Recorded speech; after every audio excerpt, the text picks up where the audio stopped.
দক্ষিণ এশিয়ার পাহাড়ি উপত্যকার বুকে সোভিয়েত আমলে নির্মিত ঐতিহাসিক বিমান ঘাঁটি বাগরাম 2021 সাল পর্যন্ত দীর্ঘ 2 দশক আফগানিস্তানে মার্কিন সেনাদের মূল ঘাঁটি ছিল এটি। তৎকালীন সরকার পতনের আগে আগে আফগানিস্তান থেকে সেনা প্রত্যাহার চুক্তির অংশ হিসেবে দেশটির সেনাবাহিনীর হাতে বাগরাম ছেড়ে দেয় যুক্তরাষ্ট্র। 4 বছরের মাথায় আবারও বাগরামের নিয়ন্ত্রণ ফেরত চায় যুক্তরাষ্ট্র। যুক্তরাজ্য সফররত মার্কিন প্রেসিডেন্ট ডোনাল্ড ট্রাম্প ব্রিটিশ প্রধানমন্ত্রী কিয়ার স্টারমারের সাথে বৃহস্পতিবারের যৌথ সংবাদ সম্মেলনে এ নিয়ে আভাস দেন। দু নেতার মধ্যে এ বিষয়ে আলোচনা হয়েছে কি না সেটি ধোঁয়াশায় থাকলেও কেন হঠাৎ বাগরাম ফেরত চাইছেন ছোট্ট করে সে আভাসও দিয়েছেন Trump. We're going to leave Afghanistan, but we're going to leave it with strength and dignity. And we're going to keep Bagram, the big air base, one of the biggest air bases in the world. We gave it to them for nothing. We're trying to get it back, by the way. Okay, that could be a little breaking news. We're trying to get it back because they need things from us. We want that base back.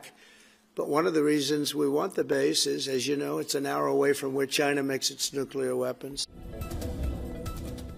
যুক্তরাষ্ট্র ও পশ্চিমা আধিপত্যের বিরুদ্ধে অন্যতম প্রধান শক্তি চীন। Bagram থেকে মাত্র 1 ঘন্টার দূরত্বে পারমাণবিক অস্ত্র তৈরি করে চীন, এমন দাবির মাধ্যমে কি বোঝাতে চেয়েছেন মার্কিন প্রেসিডেন্ট তা স্পষ্ট নয়। তবে গেল জুলাই মাসে বিবিসি ভেরিফাইয়ের এক অনুসন্ধানী প্রতিবেদনে চীনের উত্তর পশ্চিমে প্রায় 2000 কিলোমিটার দূরে একটি পারমাণবিক পরীক্ষা কেন্দ্রের অবস্থান উল্লেখ করা হয়েছিল।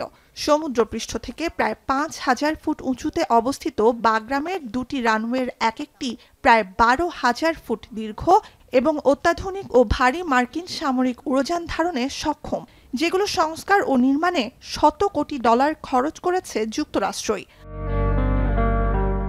ট্রাম্পের দাবি, মার্কিন সেনা প্রত্যাহারের পর থেকে বাগরামে চীনের উপস্থিতি জোরদার হয়েছে।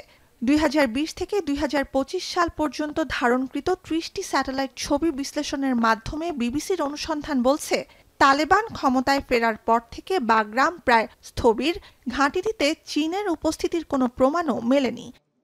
中方尊重阿富汗独立主权和领土完整，阿富汗的前途命运应掌握在阿富汗人民的手中。我要强调，在地区渲染紧张、制造对抗，不得人心。বাগরামে মার্কিন সেনাদের ফেরত আসার সম্ভাবনা উড়িয়ে দিয়েছে কাবুল। পররাষ্ট্র মন্ত্রণালয়ের এক কর্মকর্তা শুক্রবার সামাজিক যোগাযোগ মাধ্যম এক্সে জানান, এ ধরনের কোনো চুক্তিতে সায় নেই তালেবান শাসক গোষ্ঠীর।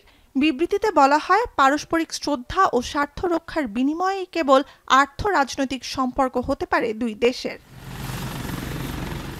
আফগানিস্তানে মার্কিন সামরিক হস্তক্ষেপের 20 বছর পর ক্ষমতায় ফেরা তালেবান শাসক গোষ্ঠীকে দেশটির সরকার হিসেবে স্বীকৃতি দেয়নি মার্কিন প্রশাসন। তবে আফগানিস্তানে আটক মার্কিন নাগরিকদের ফিরিয়ে আনতে সম্প্রতি তালেবান শাসিত কাবুলের সাথে আলোচনা শুরু করেছে ওয়াশিংটন। নুজহাত কামাল, এখন বিশ্ব।